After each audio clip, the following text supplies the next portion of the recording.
What happens when someone makes a promise and you start doubting that that promise is going to be fulfilled? So we're going to be talking about a little bit today. In fact, interesting is people have been talking about this subject matter to me a lot. This sneaking suspicion that things are just not right. And in a lot of areas, and in one area in particular that seems to be the topic more lately, is finances.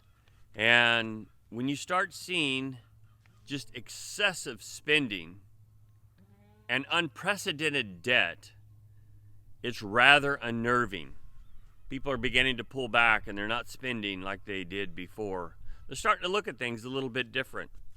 In fact, when you look at our currency, you'll see that on it, it says that this is a note. This is a promissory note.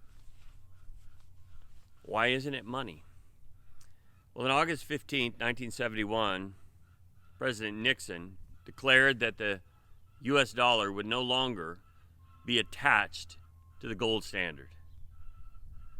Well, that was rather interesting because all of the other countries had tied their monetary system to the U.S. dollar, and that U.S. dollar was attached to the gold standard. This was determined in the 40s.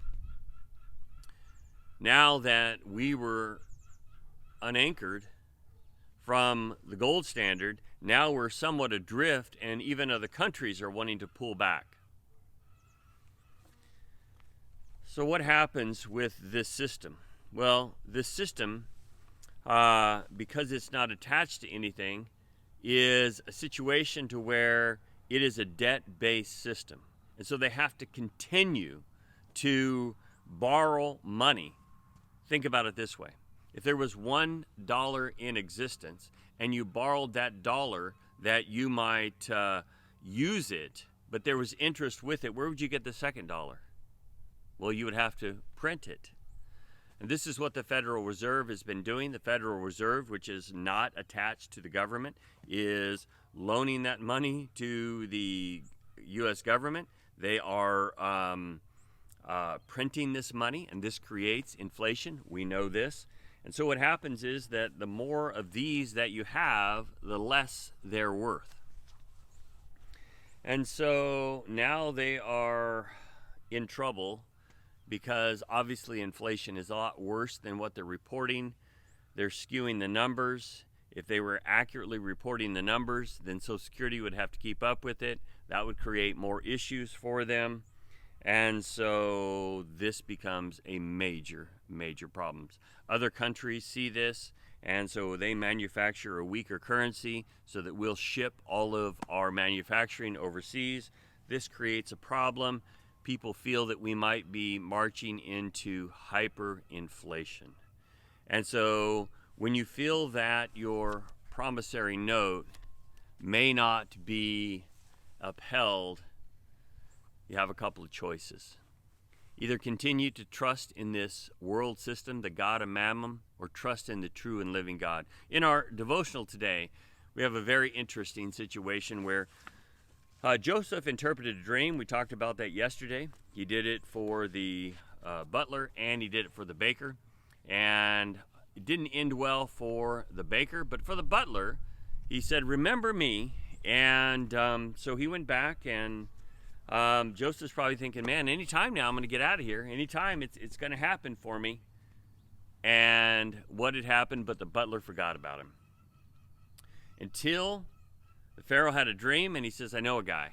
But that was 2 years later. And in the meantime, what happened is that Joseph had to trust God and be busy serving God while he was in the prison. And so he did, and he elevated his rank. So we can, at this point, we can get very nervous about things because we know what the scripture says. The scriptures are very, very clear. In Matthew 24, it talks about nation shall rise against nation, kingdom against kingdom. There shall be famines and pestilence and earthquakes in diverse places. And so we know that if there was hyperinflation, that there would definitely be famines. It would completely disrupt all of the food chains. It would be a disaster. We know that.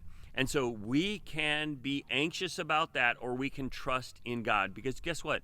People see this. They understand what's going on. We need to be tethered to the Lord. The dollar is not tethered to anything. And so if you tether yourself to the dollar, you're going to really be in a mess. But if you tether yourself to the Lord and you structure yourself as He would have you to be structured, go back and take a look at the Lord's church there in Acts chapter 2 and thereon, and look at how they're structured. Structure yourself in that way, and guess what? God will see you through. Trust in the Lord, because the promises that He makes are promises that He keeps. So let's trust in the Lord. Tie yourself to Him. He is more valuable than gold. May God richly bless you. Thank you for your time.